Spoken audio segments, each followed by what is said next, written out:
Hello everyone, in this tutorial we will show you how to apply mental models to learn programming proficiently. If we execute this cell of code, it executes a data frame where every row represents one table in a restaurant, and we have characteristics such as the amount of people that were in the restaurant, if the person who paid was a smoker, and the total bill they paid. Now we need to answer the following questions such as a descriptive analysis of this data, the histogram of one column, and the many other questions you see here. The key aspect is how can we discover the function, the code that we need to solve these questions, instead of memorizing from Google or trying hard to remember. Let's apply the Resolving Python framework. How to discover the function that solves your problem. If we click here, we only need to take into account what do we want, the output object, from where we start, the input object, and then we look for the function. So the output now is a descriptive analysis. This is the mean, the standard deviation, the max values of these columns that are saved in these objects, df tips.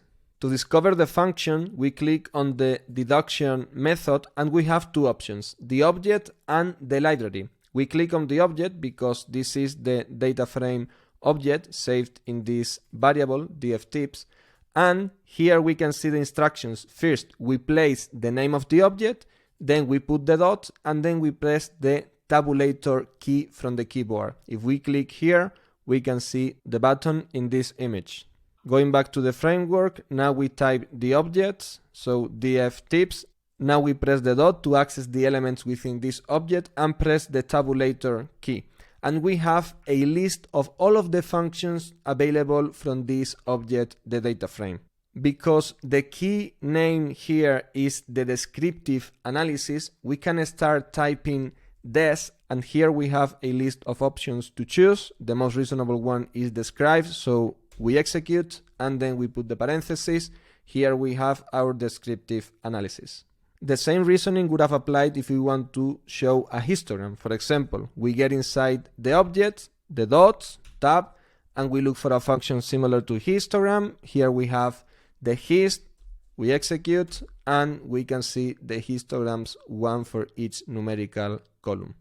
Now let's go to the following exercise where it says that we need to show just the histogram of one column.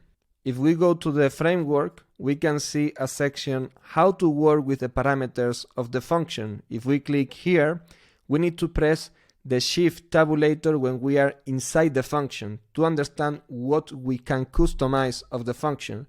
So within the parentheses, shift tab, and I can see the many configurations that I can change. In this case, I would like to change the column, so I type the column and I say, for example, that I want just the total bill. So I type the total bill, I execute, and here I have the histogram for just the total bill. Now another question. We want to sort the values of the rows such that the highest total bill is at the top, and then in descending order we have the rest of the rows. So we look for the function, sort, here we have sort values, and now sometimes we have the doubt of what to put inside the parentheses. We press shift tabulator as indicated in the methodology, and here we have the first parameter by. What is the meaning? The name of list of names. What can be a name from this data frame? The columns. So here we can put by equals total bill, and then we execute, and we can see the change from the original data frame where the rows were unsorted, and here we have the rows sorted by the lowest total bill until the highest total bill. But we want this row at the top. So how can we modify the behavior of the function? Again, we go to the shift tab, and here we can see a parameter called ascending. By default is true. So if we emulate the default behavior, here we have the same result.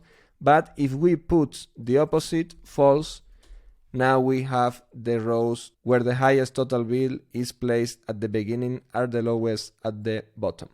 We did all of this without looking at Google or asking the ChatGPT. It's very important to apply this mental model because from now on If you want to find these functions, you can easily remember because you have applied a high cognitive process to discover them. If you have any more doubts about how to apply this methodology, let me know in the comments of the video. Take care.